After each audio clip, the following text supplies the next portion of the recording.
Hi everyone, I'm Marlon Harewood. Marlon Harewood for West Ham United, and he scores. Well, the pressure has paid off. I'm just starting my new YouTube episode of Boots to Business, and my first guest who I'm just about to pick up is Wes Morgan. Lifted in towards Morgan. It's in. Wes Morgan, the skipper.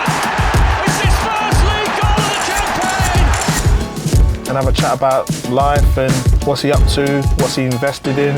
So hopefully we can help the next generation to invest and set up profiles for life after football. Here he is. Got to see him there. Yes, my bro. How you doing? You okay? Good to see you. Ready to go? Yes. Let's go. Where are you taking me? Just top secret. Top secret. Welcome to the beast. This car is an absolute disgrace. I'd say it will whoop your car in a race. What's it called? M3 competition. Oh, right, yeah. I'll have to take a picture of it, you know. This is my brother's favourite car. When he's talking about, what's it called, because he's into cars, it's an M3 competition. I've never heard of it before. And he's into BMWs, Beamers. He just into like cars and stuff like that. We're just chatting away. He will know about this car. Yeah, it's only 100%. 16. But we're talking through cars and stuff. It's like M3 competition. I was like, oh, okay. Don't know what that is, but yeah. The type of car, like, it's something that has power. Yeah. I've always been into speed within the limits.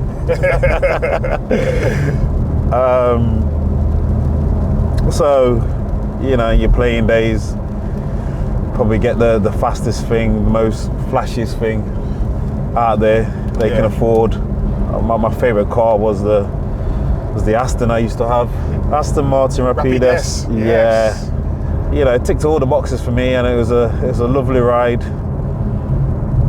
And I was very happy with that. Yeah, definitely my favourite car. I'd have to. It's just I told you, it's just mad. Where's his face? Why that look so easy as well? It's mad. It sounds so good. And when I tell you the response, because obviously we've just been toodling along, having a conversation. Yeah. And when you put your foot down, it kicks in. It just kicks in. That's loud as fuck, mate. Deep in it. What a deep ground. Oh my god. Track, mate. I don't know what's gonna happen on the track. Nor do I. Just got a launch as well. Oh, it's got a launch, mate. Yeah. Mad. So like, hold it down, foot down, and it just goes. Really? Yeah. So I'm saying, mate. It's mad. Put these cars on the road, you know. BMW can't speak highly enough of this M3 competition. It's an absolute pleasure to be driving this car. M3 competition. Obviously, growing up as a kid, I dreamed to be a professional footballer. Yeah. And then what I've gone on to do, during your career, you wished you want to win. Yeah. A league or win a Premier League or win a cup. Yeah. Have something to show. Yeah, so to actually go on and win the Premier League with Leicester, no disrespect of Leicester, obviously you wouldn't put your money on, well obviously people have, of Leicester winning the Premier League. No. But they did. And the way you did it, it was unbelievable. So yeah, fair play to you, mate. It's an unbelievable achievement, and the one that will stick with you for life, to tell your kids, your kids' kids, your kids' kids' kids. Yeah, I think the greatest thing about it all, like, has been the underdogs. That season, if he wasn't supporting Tottenham, he was like, everyone was behind Leicester. It's crazy. It's crazy, mad. Like, everyone was like, oh, we was just behind you all the way. I know, but like, during the moment, I obviously as an ex-pro as well, because when you're in them situations, like, I have to throw it at you, like, when, and don't lie to me, because this is banter. Like, when did you realise I've answered this question 1,000 times. It's an opportunity. Like, you're going on a mad run, and the players that was playing, obviously Vardy, Mahrez, all your lads that was playing, you, Simo, the whole back four was solid. Schmeichel, you got all the lads. Yeah. What's the question? When did we all realise? When did you think like we could actually do it? Yeah, not when you did it, but I mean like what point do you think, wow, this could be on? We've got an opportunity. Obviously, was you know, like every morning you play your game on a Saturday, you'll win. You come in on Monday morning, you see the table, you see you're still up there, and then yeah, like, you know what? You know what? I've been through so many interviews and gone through the questions and that. I bet you have. And like I said in all my interviews, in-house, we didn't really think about, wow, we're doing great, it's Christmas and we're still up there. Really? We could do it now. We was literally just going through the motions. Like, we was, okay, we're still doing well, we've won another game, let's go to the next game. Yeah, obviously that's what I said. So it's like just a unique Monday situation. Morning, you're coming in, you see the papers, you see Sky Sports News. Yeah, everyone's trying to hype it, can you do it, but we wouldn't bite. We wouldn't like say, yeah, you know what, we can actually do it. We were just like, no. You see Leicester City top. Yeah, that's where Clyde did a great job. He was just giving us targets. Just like, right, let's just get to 40 points. Okay, let's get to the top half of the table. Okay, we might be able to get to Europe now. Even though we're flying high in the league. Yeah, he was top. He was just like, we're Leicester. We just avoided relegation last season. Yeah. Our objective is to survive again this season, even though we're doing well. So we wouldn't buy into all the media hype and talk and them trying to get that, that punchline. We want to win the league. We was like, no. We just want to, take one game at a time. It's the most cliche saying ever, but we was just literally taking one game at a time, doing well. Got another victory, great. Scored another goal, great. Lads are flying, great. Let's just keep it going. But I think when we played Man City away, late February, Man City away. I was just about to say them games because there was a couple of games. 3-1. What I can remember, because I don't think Man City, Liverpool, Man United, they weren't playing well. Do you think that helped you as well? Yeah, that's what I was saying. It's I don't know, it was a weird season where the top boys were having an off season. Yeah. The top boys were having an off season. We was flying. We had no injuries. We had more or less the same team week in, week out. Yeah. And but to be fair, individual players were flying. Individual players were playing at the top of the game. Playing some. I think you and what's his name? Former very Hoofy at the back was. I think that obviously Fuchsie, Simpson right and left, solid. Casper behind us, solid. Kante is like 3 players on the pitch. Kante, that's what I was trying to. The key ingredient. And then once you got that solid base, he was massive for you. Massive. He was massive. Look what he's gone on to achieve. I know. He was unknown when he was at Leicester, and then we won the league, and then he went to Chelsea, and then done great. World Cups, European Cups. Yeah. What a guy. And then you obviously got Mahrez, just could do anything out of nothing, and Vardy wouldn't miss. Yeah. Who was on the left?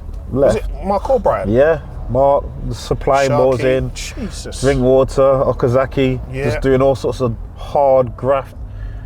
Being a midfielder, being a striker. Yeah. The team was fantastic. The team was mad. The team was fantastic. Wow. Yes, Wes. Love that, mate. I bet it's a mad feeling lifting it out, thinking. Yeah, you know what?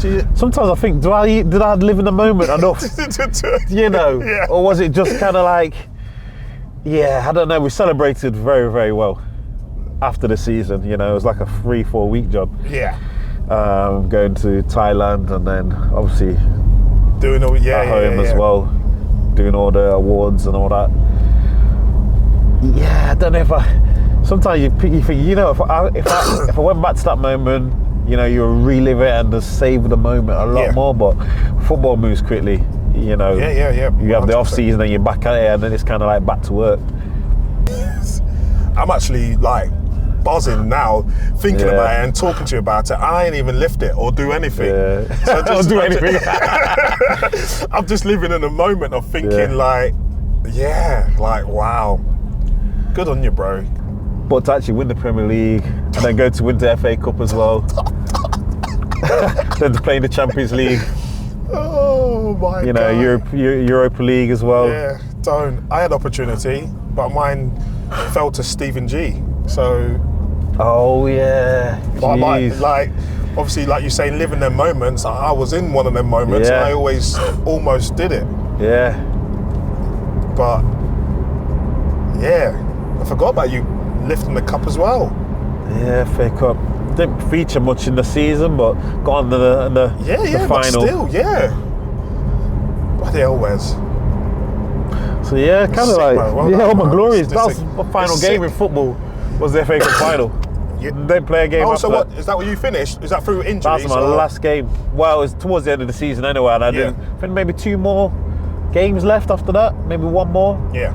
And I didn't come on, so my final ever professional football match was the FA Cup final. Wow. Oh, that's really beautiful. Huh? God, this is nice. Oh, wow. Just pulling up to my venue where I got to bring you to have a good old chat. All right, we're here. Lovely. Let's go. Yeah, indeed. Hungry? Yes, I'm starving.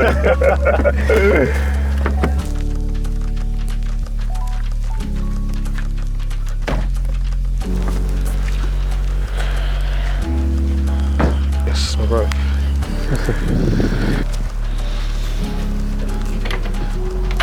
There you go.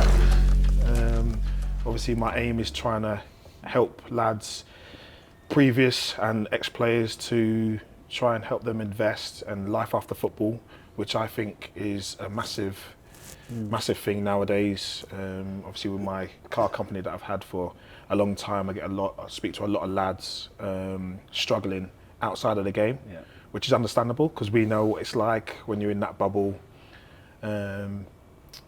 It's hard to move forward, and when you retire, that cut off comes so quickly. Yeah. You don't realise how quick it is, and obviously now we're talking about the new generation of mental health, which is massive nowadays, and that's what we all call it and rely to. So obviously my aim now, setting up a new business, MH10 Global, with a couple of partners that I have, approved finance, to try and help the next generation and ex-players to invest, workshops and advice for them to go forward and have a good life, because it's needed, I think.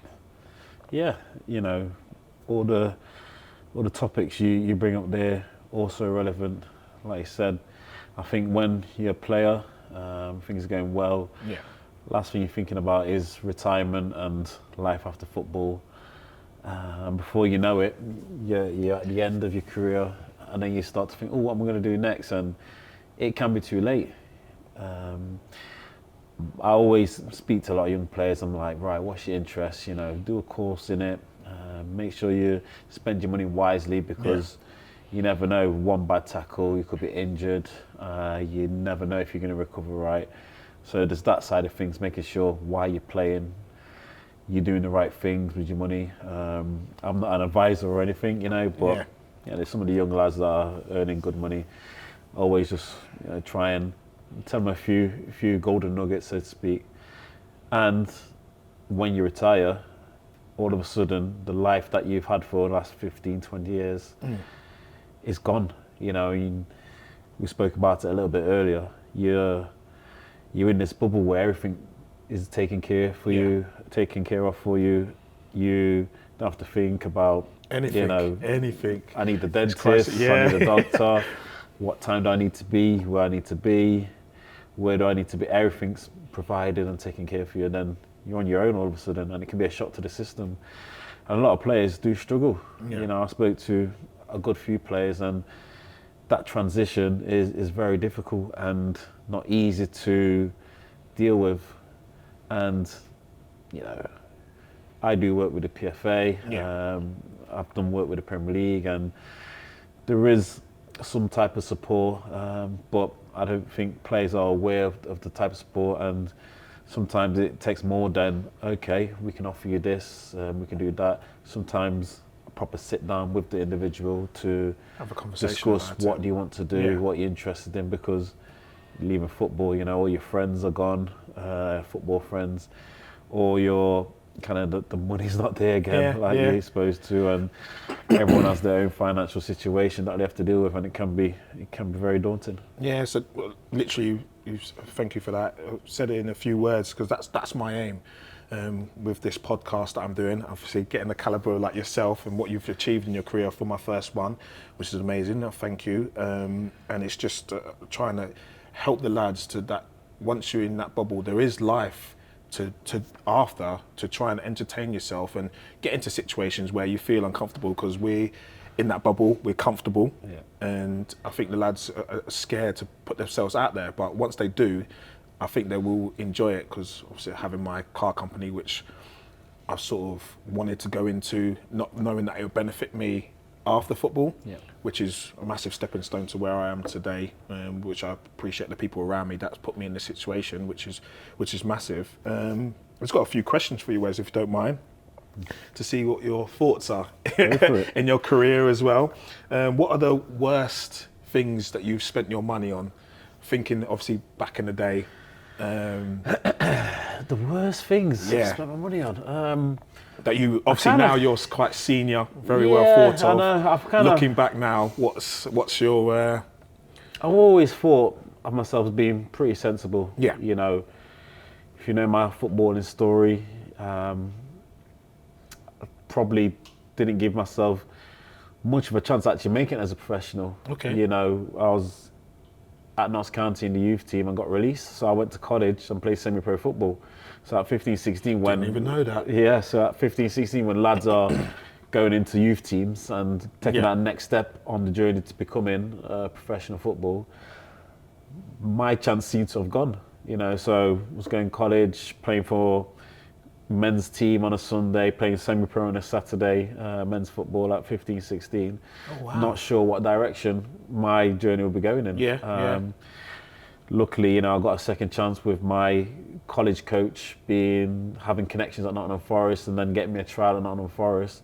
That trial ended up being successful and I got into the Forest team at that point. But so I've always had that in my mind where I'm not sure if I'm gonna actually make it. So when I did start to earn some money, I've always kind of been sensible. You know, started to, you know, spend it in the right way. But once I've, you know, established playing first team football, you know, cemented as a professional footballer, some of the worst things I've spent my money on. It's easily done, isn't it? Yeah, it's easily done. You know, you splurge out on holidays, I suppose. Yeah. You're travelling the best way because you can afford it. Yeah. Probably I'd say just clothes. Yeah? Yeah. A lot? You know, a lot of money on clothes at one time, or just... No, you know, you go for a shopping trip, for example, you spend a lot of money and you probably buy a lot of things you don't really need, to be honest. Yeah. But you can afford it at the time. There's clothes I've brought and I've not actually worn them, you know. Which to this day. And I'm not proud of saying that, to be honest, you know. No, it's what and I probably, you know, in terms of big ticket items, I've always kind of been sensible, you know, in terms of vehicles I'm buying and properties I've brought.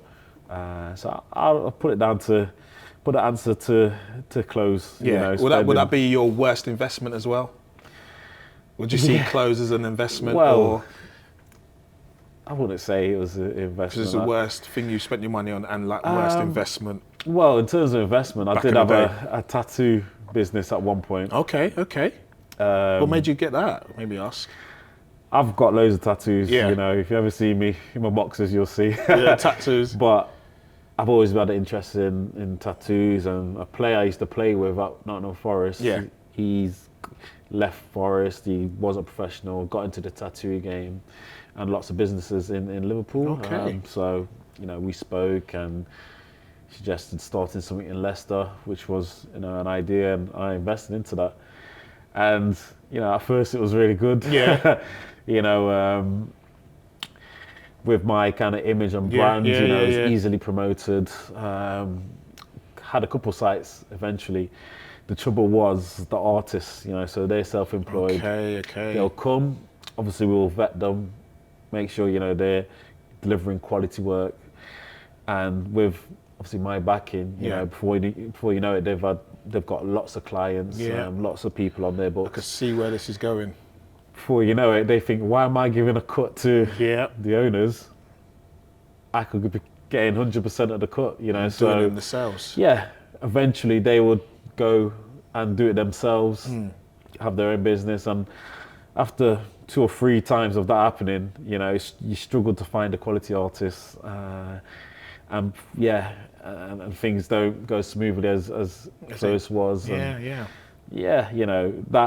probably got involved in that for me about 2 or 3 years. And then I thought to myself, you know what, it's time to call it quits, because it's difficult to get that loyalty from artists where they're going to stick with you and bring that clientele in. So it's a tricky business. It can be successful if your artists are loyal and stick with you, but at the same time loyal. They have their families and probably see 100%. Money signs for themselves and go their own ways. So that's probably not one of my best investments. At the time it was good, but eventually it turned a bit sideways. It's good to hear, because obviously what I take from that, yours was very business minded at a very early age, which is good to see. Is that your thought process? Yeah, I've always, like I spoke about earlier, I've always thought to myself, especially how I came into being a professional footballer.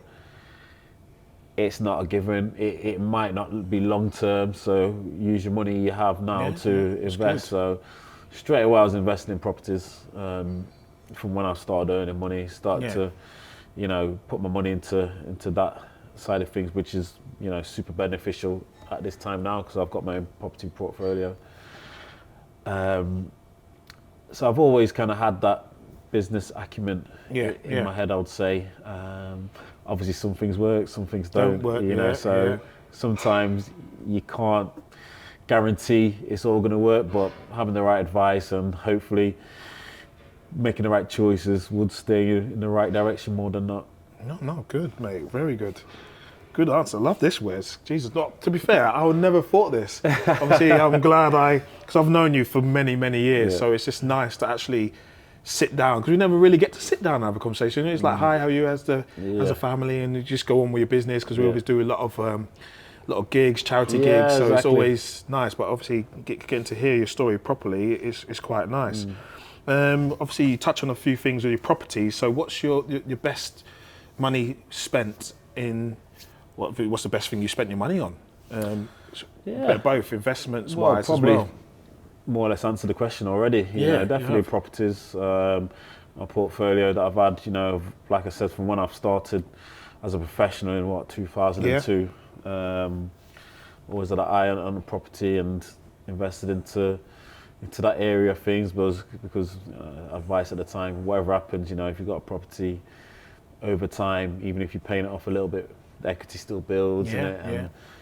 And when it comes to a stage where you finish football, you've got that to fall on. So I'll say definitely properties. No, good. No, you definitely have asked the questions already with what you've spent your money on. I've always had it in the back of my head. One of my good friends works in property as well, as a surveyor. So after speaking to him, he would identify some properties that are on the market at some good prices.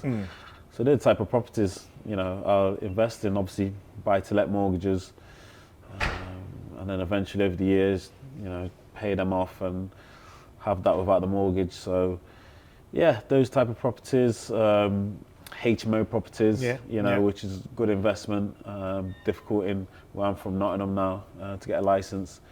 And buy-to-let, rental, or private properties. Oh, good. A couple of questions here. Look, what kind of lifestyle did you live back in the day and now? What's the two difference? What have you found the difference? Lifestyle from back in the day and now.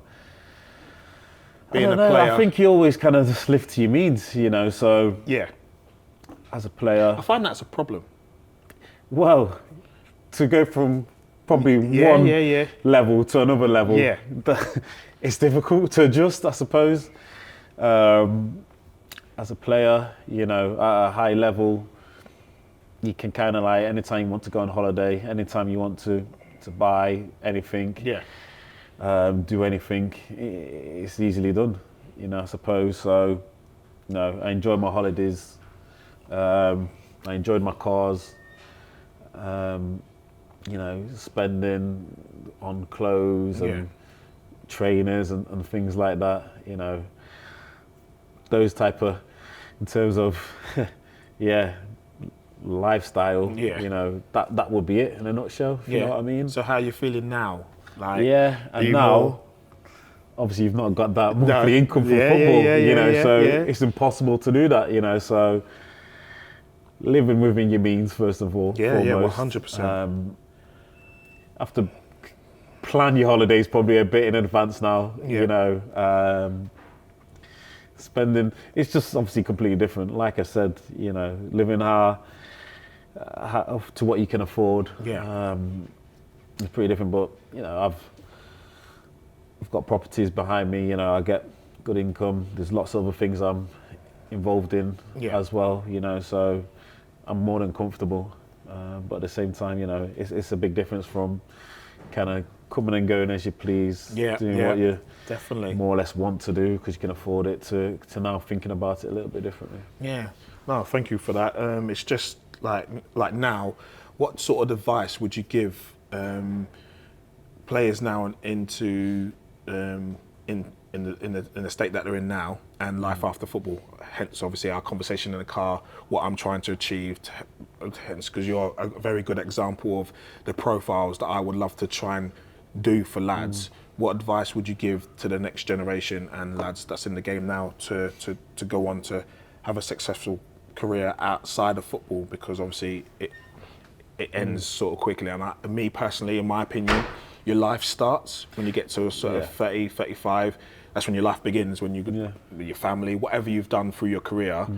And when you retire, then your sort of life starts and whatever you're going into. You know, as a player, it's a short career, and it's not over. Like, most people retire mid-30s, early 30s, and you cannot just think retirement is retirement, I'm done. You know, you have to, I don't know, it depends on your situation, but more than likely you're going to have to find another career or get involved in different areas or do something else. And as a player, we've both been there. Your early 20s, mid 20s, last thing you're thinking about is, right, what job I'm going to do when I finish football. You know, you're in that bubble, you cannot see the end. And, you know, when I do speak to the younger players that are earning lots of money and doing very well, I always try and advise, you know, what interest do you have? I speak to them, what interest do you have? You know, it's never too soon to show a bit of interest in that area, you know, look into what could you possibly do further in that area you've identified. You know, if it's coaching, you might want to start getting your badges. If it's punditry, you know, there's courses you can do where, you know, you can learn the basics. It might be outside of football, it might be finance, it might be legal. You know, there's courses you can do in and around.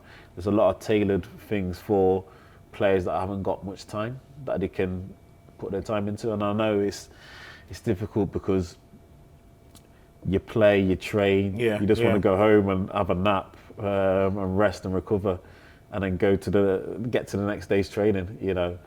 But sometimes you have to invest a bit more into yourself and look into your interests, you know.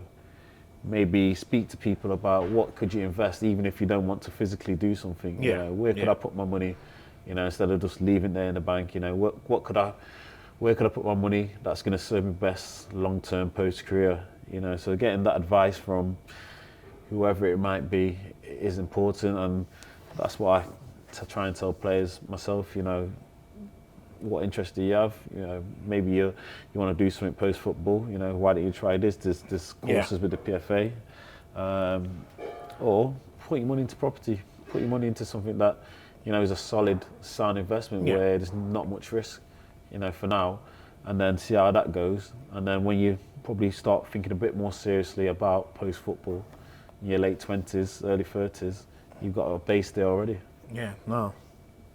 It's good advice to the next generation and next pros. This is obviously what I'm trying to achieve. Now, I've got a couple of footballing questions, obviously for you. Like, what was it like to win the Premier League with Leicester, and what did it take? Because obviously we've had a bit of a conversation briefly in the car about when did you know? So, like, how did you feel when you won that? Incredible feeling, you know. I spoke about it many times, and you know, I think from where I came from, as like I mentioned earlier, you know, where I wasn't sure if I was even going to make it as a pro. To make it as a pro, but spend most of my career in League One, in the Championship, you know, just to get into the Premier League would be an achievement, would be a dream. But to get to that step, make it to the Premier League, you know, I would have retired happy. Yeah. But to do the impossible and, you know, somehow win the Premier League, you know, is beyond my wildest dreams and everyone's wildest dreams, you know. Yeah, big time.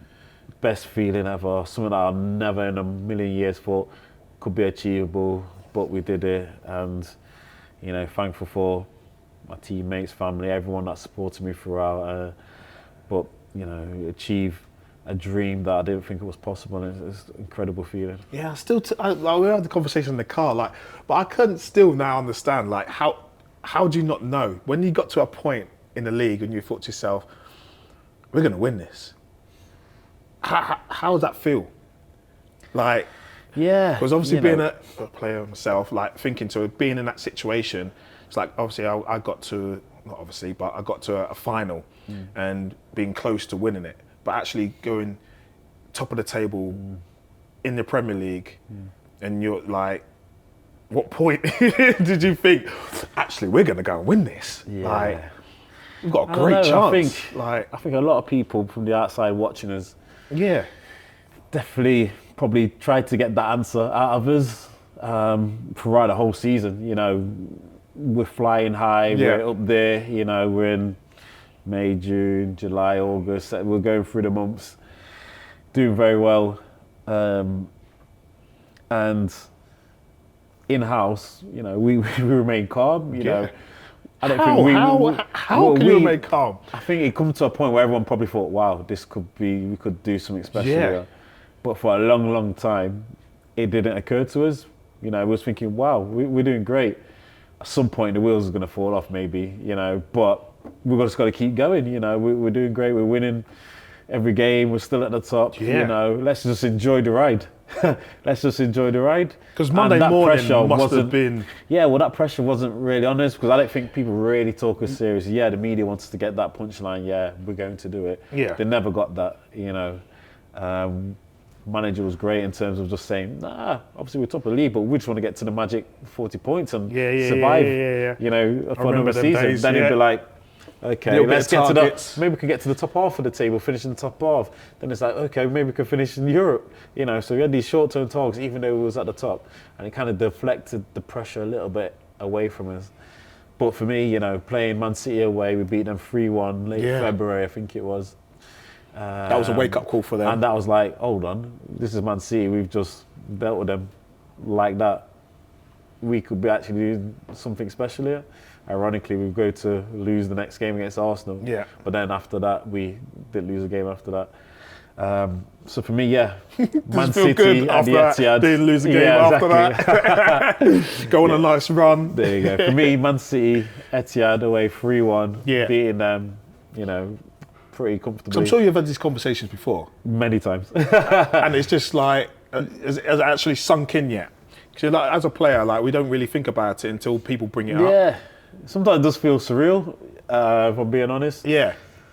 But then you're reminded about it all the time, so it's actually, you know, really good. You got to lift the Premier League Cup trophy of winners of the Premier League.